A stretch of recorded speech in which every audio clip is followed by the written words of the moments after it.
Vote পরবর্তী হিংসা বাংলায়, দুই ব্যক্তি রক্তাক্ত, ভর্তি করানো হয়েছে হাসপাতালে। জানা গেছে যে নদিয়া জেলার শান্তিপুরের 17 নম্বর ওয়ার্ডের এই ঘটনা। আহতরা হাসপাতালে চিকিৎসাধীন।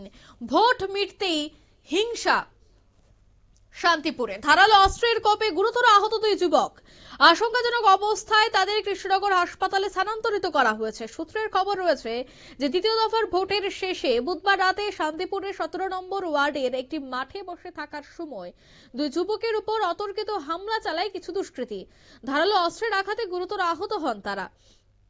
পরে তাদের চিৎকারে স্থানীয় মানুষজন ছুটে এসে আশঙ্কাজনক অবস্থাদেরকে উদ্ধার করে হাসপাতালে নিয়ে গেলে তাদের কৃষ্ণনগর হাসপাতালে পাঠানো হয়।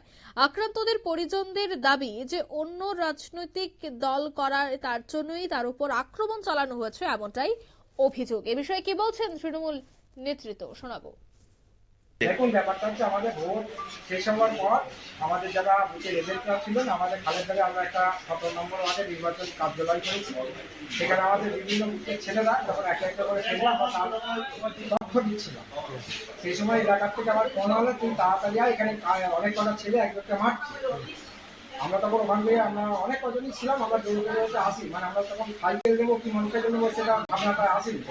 আমরা তখন বৃষ্টি পড়তে আমরা সাইকেল জোরে আসি, এসে তখন বলে রাজধামাটা একজনকে মেরে তোকে খুঁজে পাওয়া যায়নি। তখন ওখান থেকে আবার ফোন করে এখানে পড়ে আছে সিকিরা। আবার ওখানে আমরা যাই, গিয়ে থেকে আছে বস আমার বড়বাবুকে আমি সঙ্গে সঙ্গে আমাকে ফোন করার সঙ্গে সঙ্গে আমি বড়বাবুকে ফোন করে জানা ঘটনাস্থলে বড়বাবু উপস্থিত ছিলেন।